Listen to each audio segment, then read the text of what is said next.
So, my first question today, and my last question today, unless you add some, because this is the last thing in the box, is what does it mean, there shall come forth a shoot from the stump of Jesse?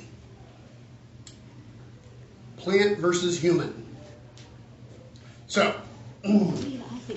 there's this prophecy that there will come forth a shoot from the stump of Jesse. Well, okay. I need to keep the car? Yes. Okay. Farewell. Farewell. Au revoir. Au revoir. Wale. Ma'asalama. All right. Starting over again. So the question is, who is Jesse? Well, Jesse is the son of Obed, who is the son of Ruth. But Jesse is also the father of who? David. David. Thank you. David, the king, the man after God's own heart. So God's promise to David is that he will always have a king, one of his line, on the throne of Israel. Right? Well, so he does. Israel, the people of Israel, Okay, which so is including both the northern kingdom and the southern. yes. Wait, what was the... She was asking whether we were talking about Israel, the northern kingdom, or Israel, the people. And I said we're talking about the people of Israel, the descendants of Israel, Jacob, right? How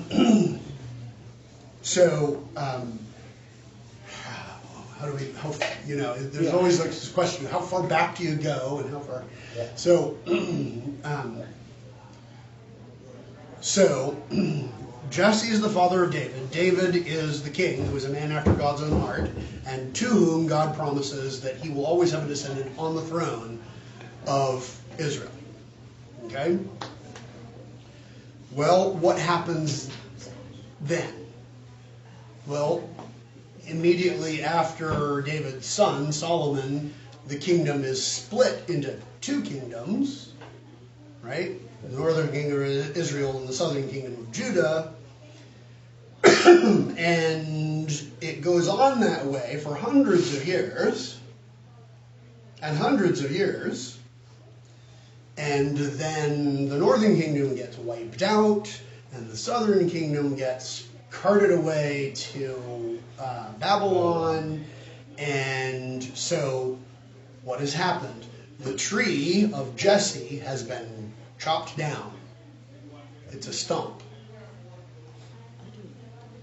It's just a metaphor, right? Yeah. That if we think of Jesse as if we think of the family tree, right?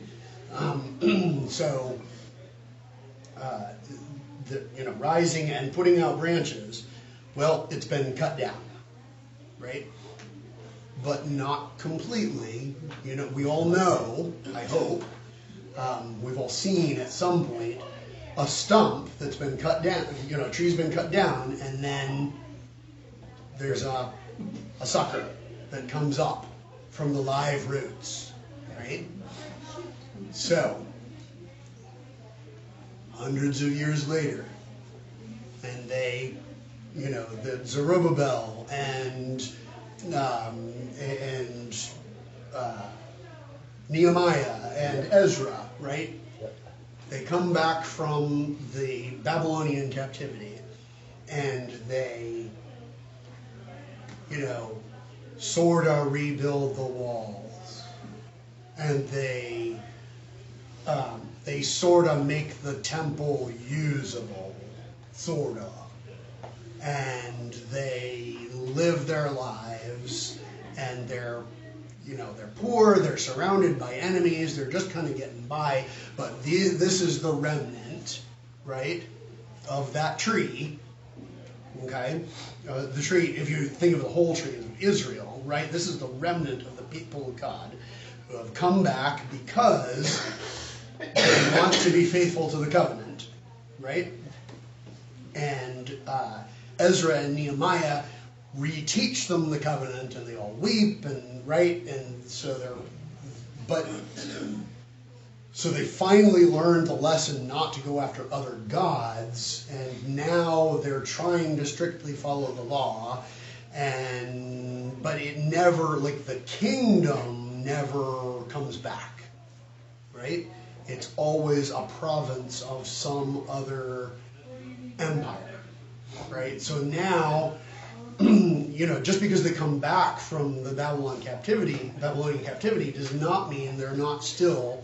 I mean, Babylon is no more. Persia conquered Babylon, right? It's Persia that sends them back, but they're still part of Persia, right? Nehemiah is still an officer of the Persian court, right?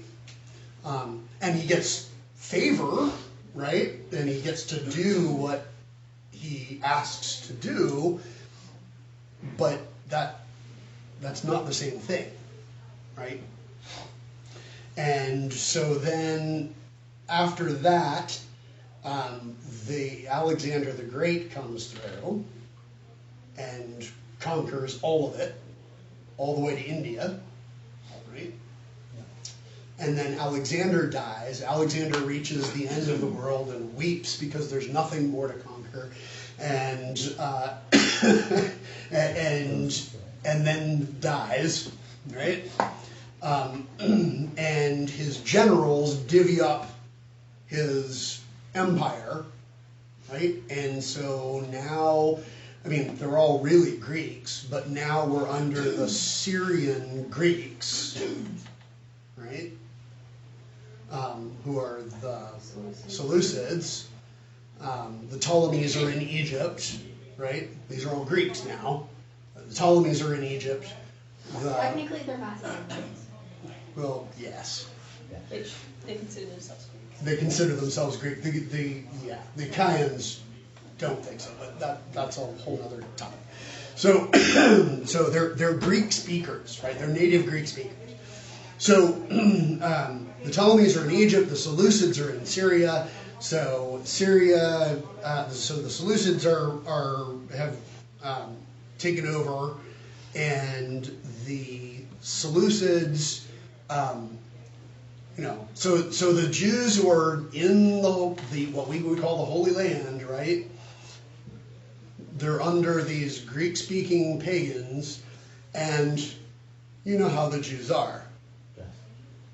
They're troublesome, right? Because they have principles, and they're trying to live according to the law, and they're not gonna just do whatever you want them to do they're not going to go along to get along. And so the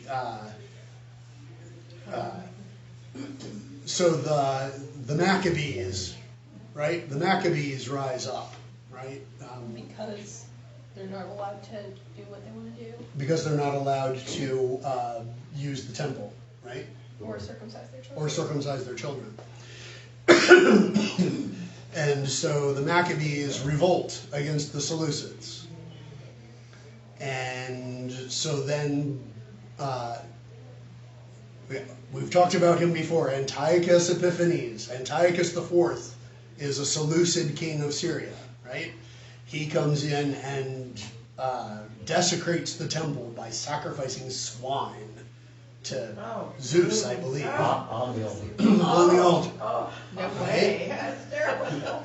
Dude, way. Yeah. Right? So this is bad. I mean, and he knows what he's doing. Like, he's doing this on purpose. On purpose. Right?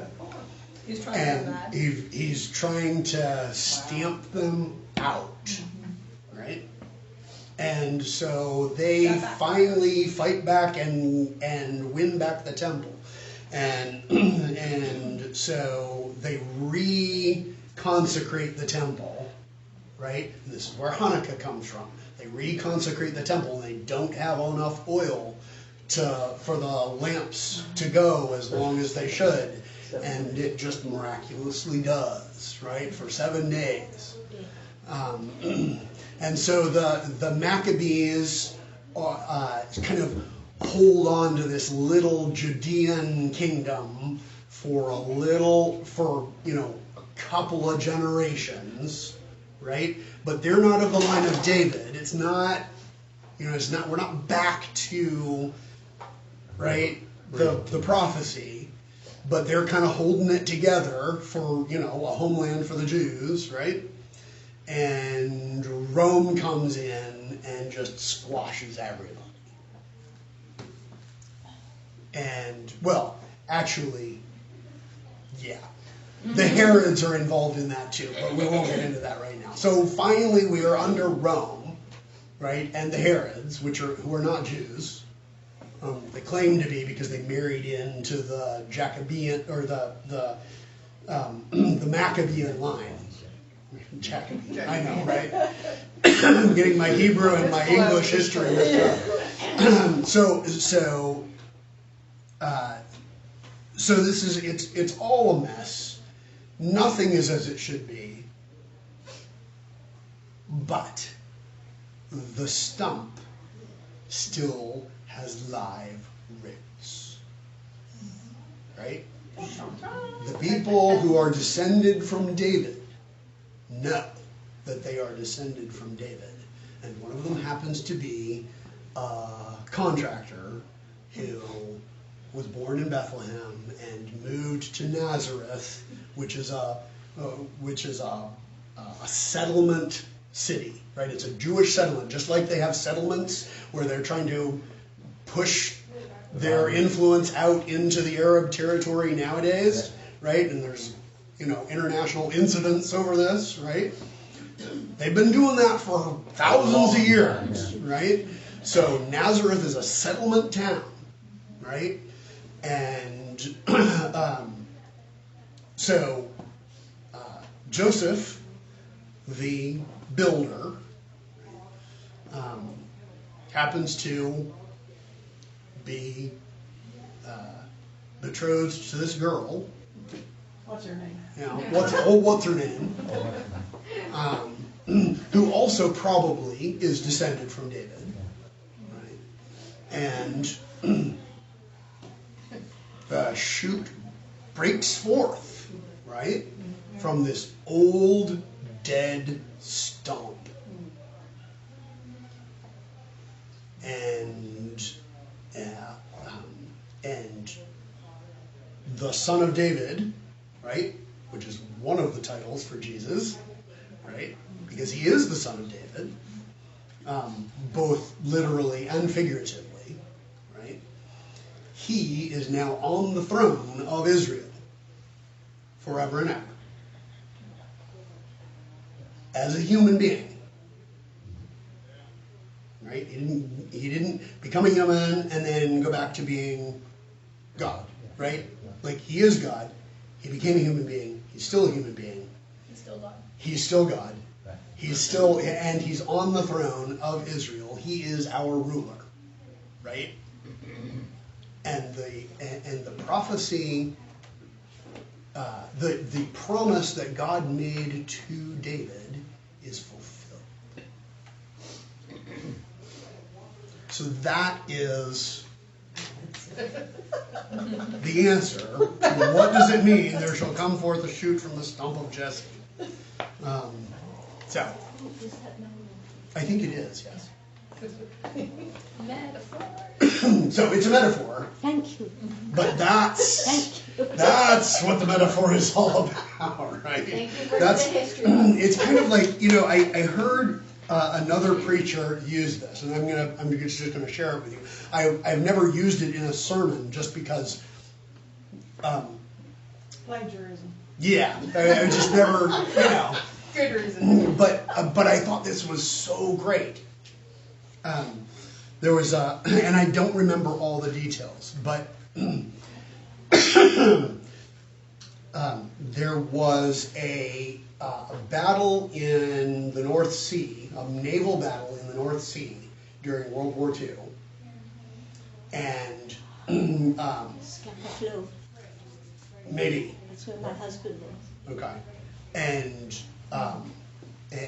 the signal sent out as the fleet went, the signal was sent out.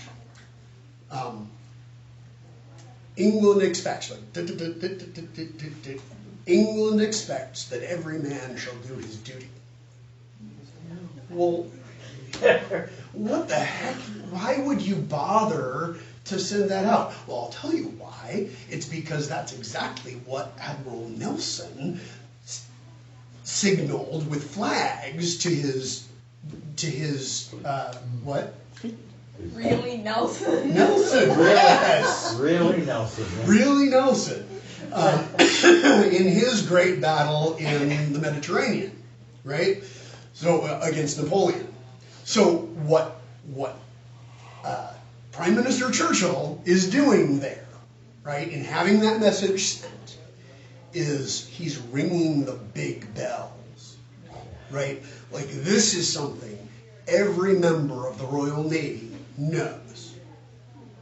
And they know the context, and they know what it means, and they know that it's, Nelson lost his life in that fight, but he won for England, right? Yeah. And so just to signal out to this naval detachment, right, England expects that every man shall do his duty. And Royal Marines. Right, is ringing the big bells. That's what this is for us, right? The stump of Jesse. The stump of Jesse. Yes, it's on.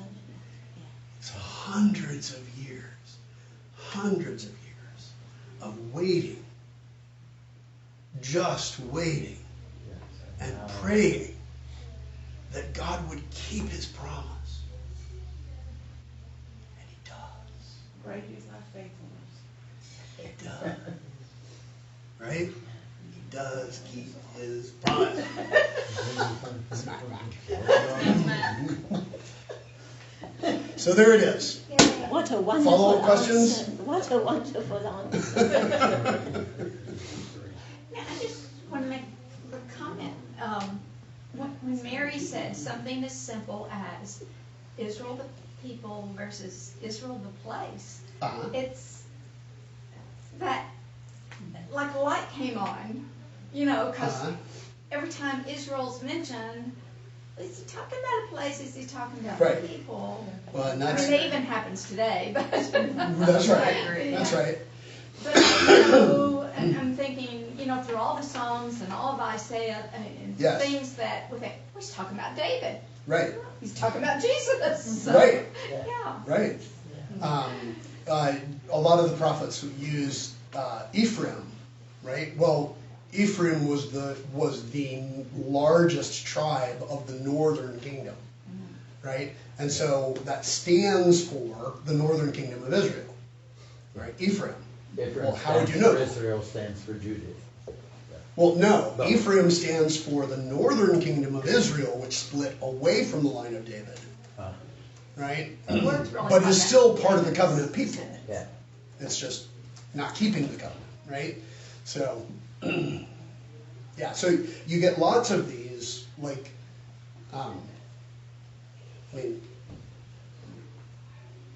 there are all kinds of figures of speech, right?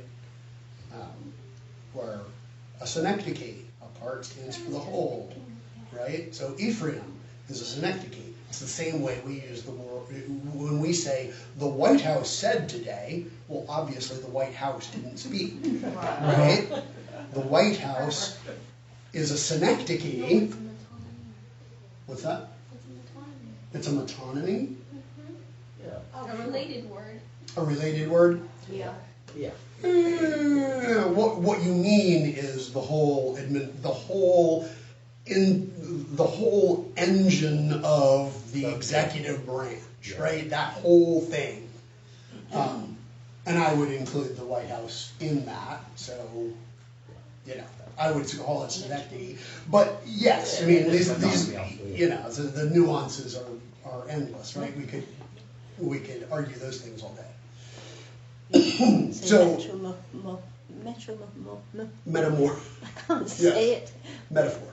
No, metamorph.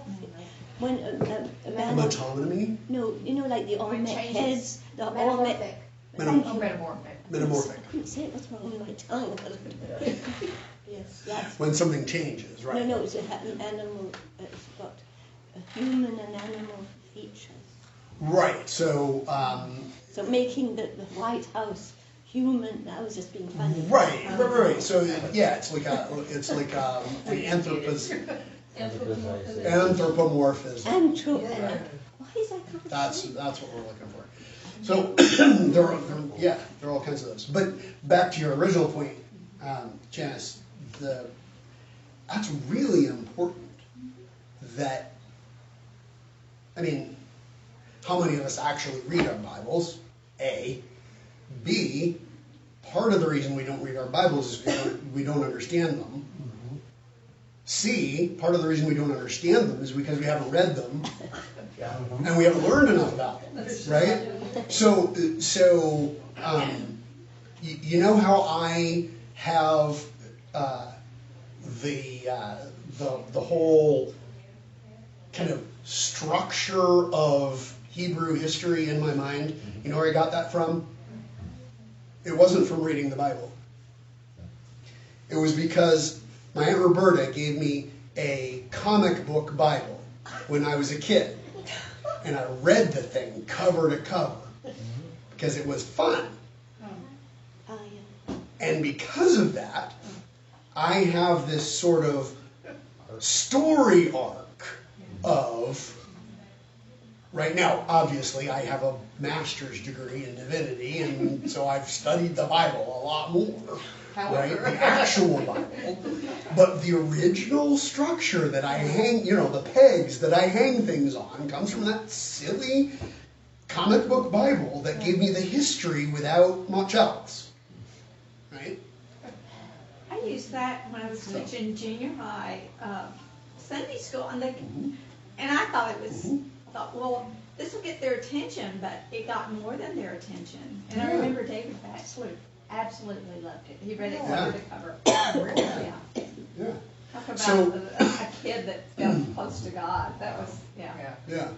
Well, and if, as you're reading the Bible, that question of Israel, are we talking about the people, or are we talking about Jacob, right? Or are we talking about the northern kingdom that's in apostasy, right? A lot of people don't even realize there's a question there, right? And you're reading along, and they just hear Israel and put whatever association they first think of in that. They slot it in there, right? And they completely miss the point, right? So, anyway, it's not just, reading is not magic, but the more we allow it. I mean, if you're an adult, you might not want to go to the comic book Bible, and right? you might, and if that sounds good to you, then please do it. That would be the graphic novel Bible. The graphic novel. It actually was pretty good. I mean, the art wasn't great, but it was it was pretty well done. It was laid out. So the whole all of the episodes of things actually happening are in there, right? All the troubles of the kings, the incident of Athaliah who kills all her children, right? And it's just everything. So, whatever works to understand what God is desperately trying to say to you through the Bible, use it. Anything else? Can I say a silly thing that happened? We like silly things. Yes. Well, about 3 weeks ago, there was a knock at my door. And so I went to my kitchen and looked at the Venetian blinds, and there was a man there with a bag like that, holding it up like this. So I thought he looked all right, so I went and opened the door, and he said, "Joseph?" I said, well, that's the address I was given. And I thought, why didn't I say Mary's not here either?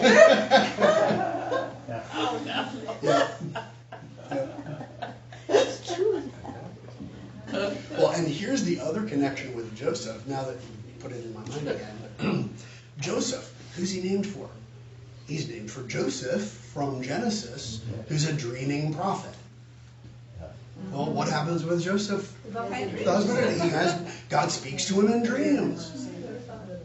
Ah, Very awesome.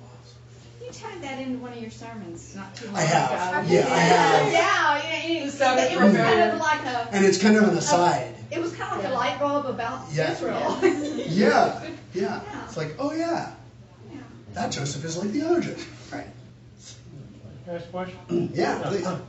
Whatever happens to Joseph, once you get past Mary playing Egypt, you don't hear more about him.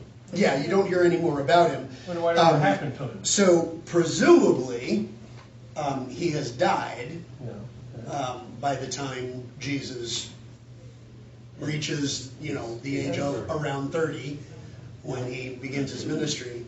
That is one of the reasons that sometimes he's portrayed as older, but much older than Mary. But it's actually not necessary. I mean, by the time Jesus was 30, Joseph would have been at least 55, which was ancient at the time. Right? So, not ancient. It was old. It was getting there. It wasn't ancient. So I didn't really say him dying, it probably just happened. Yeah, it probably just happened. We're not told about it because it doesn't really come into the story of Jesus himself, right?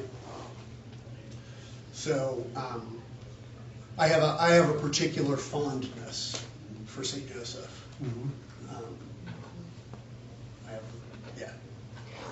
thank you. You're welcome. So, yeah, I mean, the other problem you get into there is the whole vexed question of the perpetual virginity of Mary.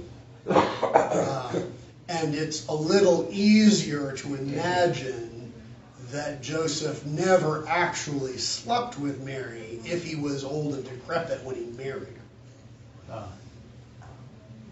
I don't have that problem because I don't believe in the perpetual virginity, and so there it is.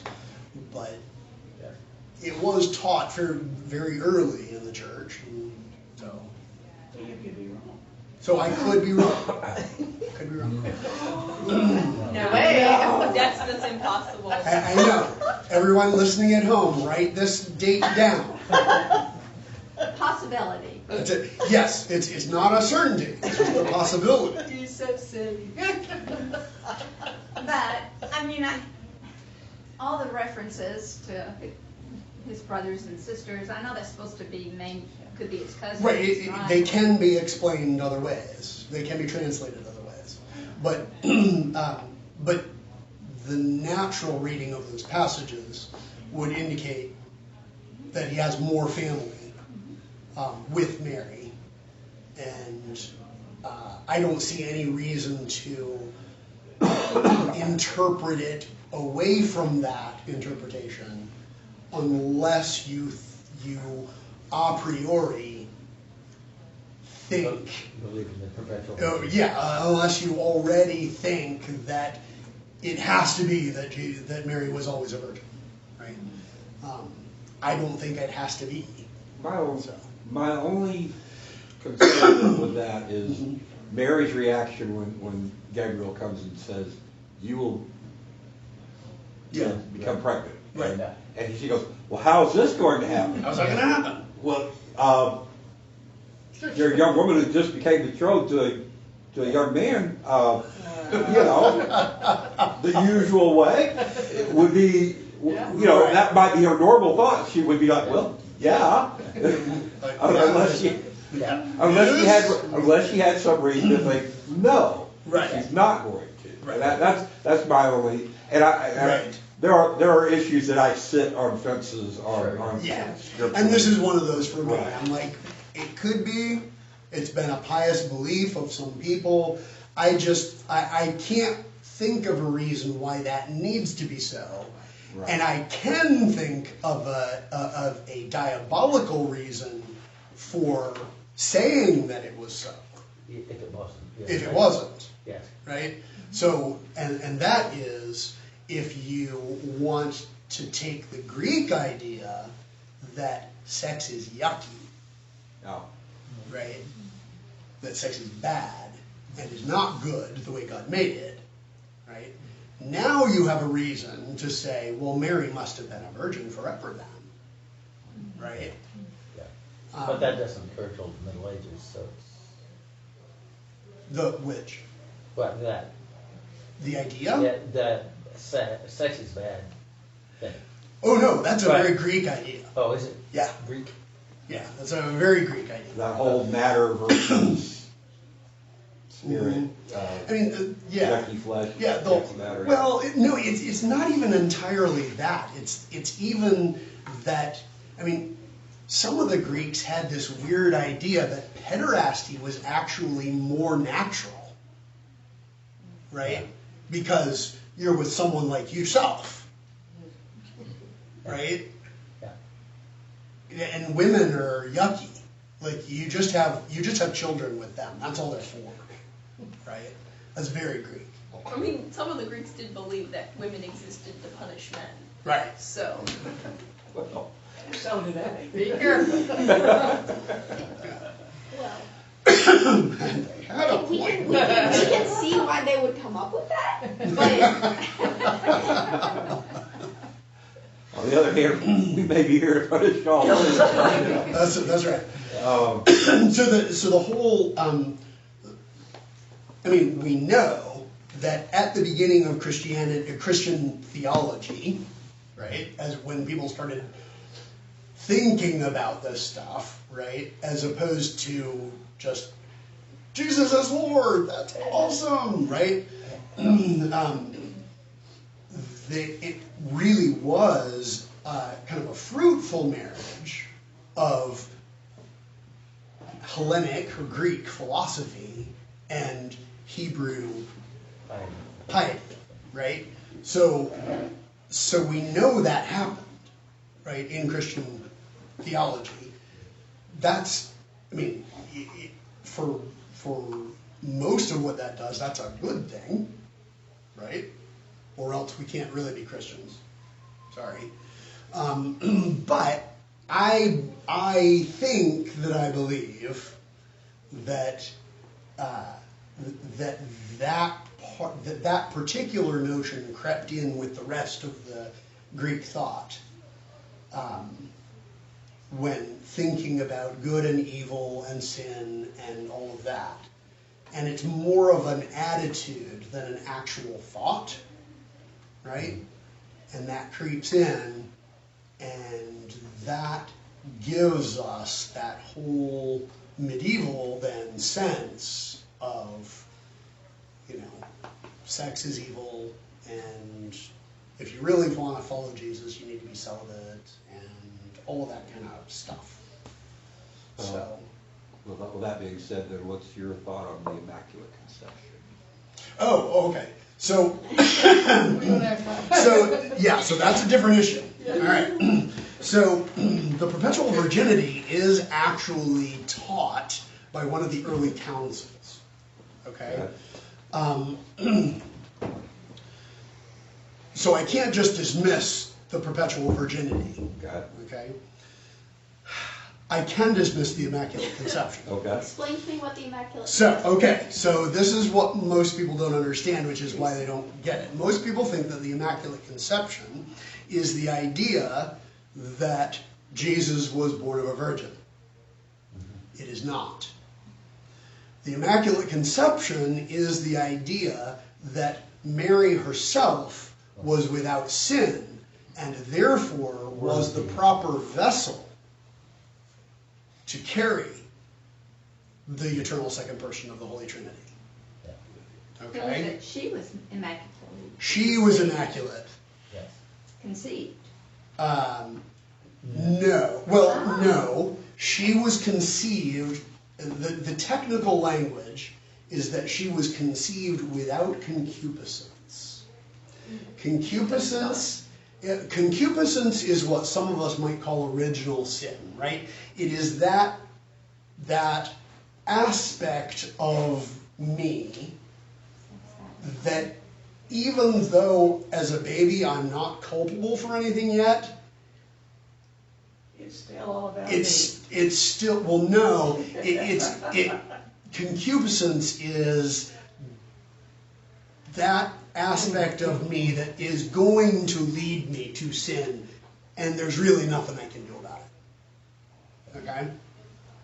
So the Immaculate Conception, technically, is that Mary was born without concupiscence, and therefore has no desire to sin. Right? Has no disordered passions, and therefore is sinless. It takes away her humanity, doesn't it? And none of that is biblical. So where did it come from? So, well, parts of it come from early tradition, the proto-evangelium of James, I believe, is the document that talks about who Mary's parents were. Right? So Joachim and Anna, the parents of St. Mary, they're not in the Bible. They are in the proto-evangelium of James. And that's real early. I mean, it comes along real early. But that's actually an argument against it, in the sense that it was not included in the canon. Right. It was around when they put the canon of the New Testament together, and it was not included. Yeah, and they deliberately decided not to include it. That this was not gospel. Yeah, this was not guaranteed the teaching of the apostles, right? Because that's what they were deciding when they put the New Testament canon together, is what was the teaching of the apostles? You know, what books represent the teaching of the apostles? I thought it was what was divinely inspired. That's the same thing. Okay. Yeah. Same question, yes. Yeah, that's the same question. So,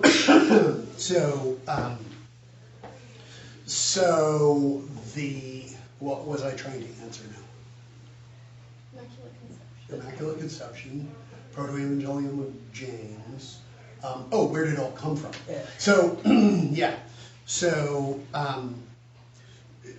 then it also... So what does it say in that Proto-Evangelium? It's been a long time. It just talks about... it's like an infancy narrative for Mary. Does it actually say that she was without original sin, or does it say things that could be interpreted that way? It might say things that could be interpreted that way. I mean, certainly it describes her as a particularly perspicacious child. The Joachim and Anna take her. I mean, it's drawing on the Bible in lots of ways. They're childless, they're old, they pray, God gives them a child. They, in turn, give the child to the temple, right, to serve in the temple, just like the prophet. Yeah. Samuel, thank you. And when she is presented in the temple, she, at the age of 5 or 6, she dances before the altar, right? Spontaneously dances before the altar. So I mean, it's various stories. I mean, it's kind of a cool story, right? Yeah, but the word spontaneously. Yes. Can we go back? Yes. To where he started. Yes. Where I thought he started. Which I've been thinking about myself. Yes. Are you saying that Jesus was conceived in a natural human way rather than Mary and the Holy No. Spirit. No. Good. So, the virgin birth is biblical. Thank you. Okay? Thank you. Okay. But the Immaculate Conception is not the same thing as the virgin birth. Oh, All Christians agree about the virgin birth. okay. Okay? Or they should. What the Immaculate Conception is, what the Immaculate Conception does is it regresses it to Mary. Okay. They say I heard- Mary was born without sin. Right. I heard Right? that, yes. And I think that's just another misunderstanding of the nature of sin and grace, right? That, God had to prepare a special human vessel in order to then join us in this messy life and become truly human. Yeah. There's no reason for that. Unless you just think that what God did was yucky. Yeah. So, Yeah, I'm going to stand firm on the side of what God does is not yucky. So. I had this argument with a Roman Catholic once, and he said, and I said, well, why push it back just one generation? Right. Why not two? Why not Anna? It's turtles all the way down. Turtles all the way down. All the way down. And And he said, well, gee, I never thought of it that way. It was, if God is going to do a miracle, right. God can do it. why does he have to do it 3 generations earlier? Right. I don't. Exactly. Not only, there are 2 other things about that, right? One is that it totally negates Mary's heroism. Yeah. Right? If Mary had no concupiscence, she had no disordered desires, she had no desire to sin, then it wasn't a brave or Obedient. obedient or well, it was obedient, but it wasn't difficult for her to say, yeah, cool, Daddy-o. Yeah. Not my will, but thine be done. Not my will, but thine be done. Cool. Let's keep do it rolling, man. Right? That's definitely exactly how she would have said it. That's definitely how she would have said it. Yes. So I'll tell you a little story about this. Do you know that there's a Roman Catholic Anglican theological dialogue that's ongoing for decades now, and they've come out with several documents. One of them was on Mary, okay, and it's come out within the last 15 years that I was here. And we had this little mini conference set up by another priest of this diocese, Matt Over, who is now teaching at Nashotah House, and he invited a representative from the Lutherans, the Eastern Orthodox, the Anglicans, and the Roman Catholics to come talk to us about the place of Mary in our theology, right? And this is how I can tell you what the Immaculate Conception means, is because the Roman Catholic representative was really, really articulate. He was awesome, right? He laid this all out for us, right? And I went, aha, I understand it now. I know why I disagree with it, right? So, and that's okay, right? And then the Roman Catholic bishop of Dallas, he couldn't be there all day, so he just sort of flew in to preach at our evening prayer service that we had at the end of the day. And he gave this really awesome sermon about how amazing it was that Mary said yes to God, right? in spite of the fact that she was this unmarried girl in a very traditional, right, society, etc., etc. I may have heard something like that before. Right, you may have heard something like that before. And I just sat there, kind of metaphorically banging my head against the pew in front of me, going, the Bishop of Dallas doesn't understand what he's supposed to be teaching. Thanks be to God. Well, the guy just told us that's not what it means, right? So anyway, the teaching problem of all of that is, goes all the way up. Yes, so to speak. So turtles all the way down, right? So yeah, but there was another thing I was going to say. Why are we talking about turtles? Oh, if you didn't catch it, it's not worth going back. It's a joke. Dr. Seuss. It's a Dr. Seuss. Actually, mine is from something else, but I know what the other thing was. So, so the other thing is the politics of it. Okay. So, and the politics of something should never be the first thing we look at, right? We should get our heads around it and decide whether we agree or not. But if we're going, right? Then we might want to look at the politics to give us a clue about why this is being presented to us in the first place, right? Well, the First Vatican Council in the 19th century. This is not something that goes back to our division with Rome, right? This is way after. The First Vatican Council, the Pope pushes through papal infallibility, and then immediately the next day turns around and speaks ex cathedra, which is required to be infallible, right? Yeah. And promulgates the Marian dogmas, right? Including the Immaculate Conception, right? So it was not something that the theologians agreed on ever, right? Even in the Roman Catholic Church.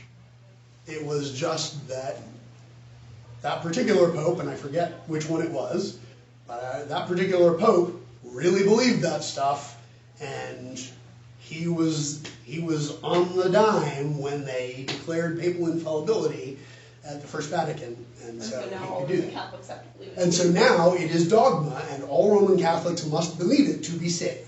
And this was the 19th century? 19th century. Yes. Amazing, right? Well, no, because I knew it was more recent. Yeah. I just thought the First Vatican Council was the early 20th century, I guess. The Second Vatican Council was the one in the 60s. In my life. In your lifetime, right. That was the Second Vatican Council. my car was backed over my dogma, so. Yeah. Yeah.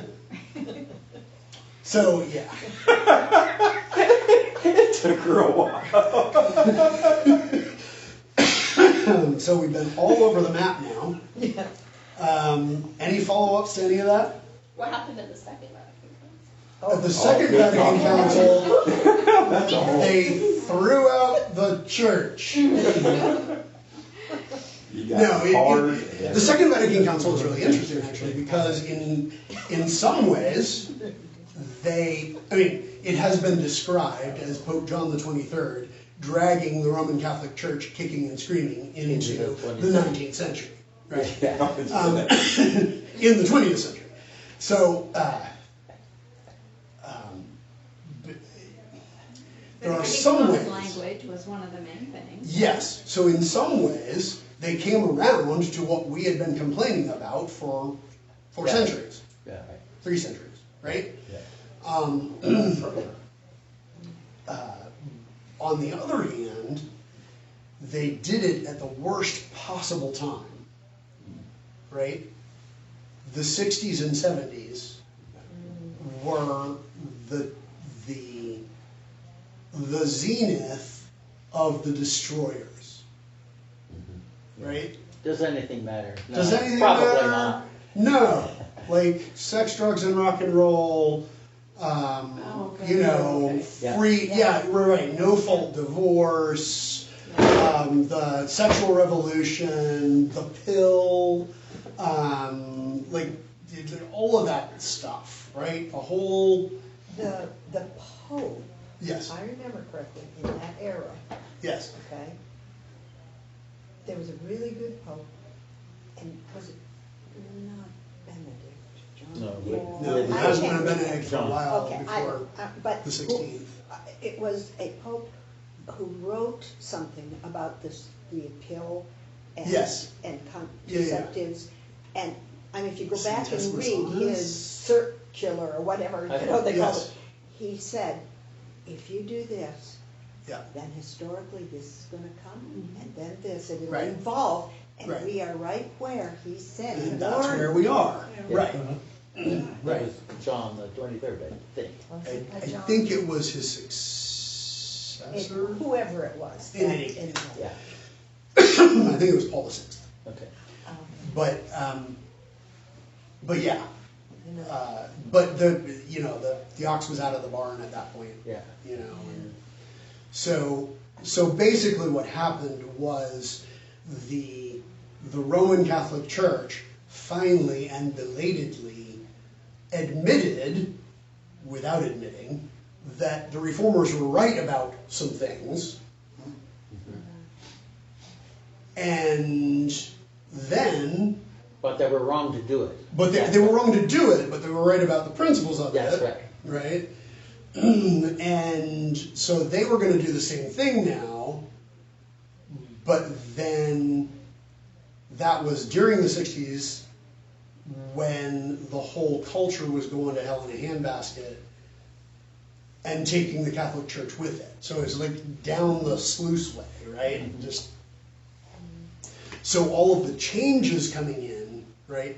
They decided to change things, and the people who really get excited and want to be there for the changes are not the people you want making the changes, right? Ever. And that's who was doing the changes in the Roman Church, which is really terrible, but that's the way it goes. So, all right, what time is it? Almost 7? Time to go home. Any other questions? I have a lot of homework. Going once? Going twice? Go on. Let's pray. The Lord be with you. With thy spirit. Let us pray. Heavenly Father, thank you for giving us minds with which to serve you. We ask you to help us to use them wisely and always harnessed to our obedience to you. We ask this in the name of our Lord Jesus. Amen. Amen.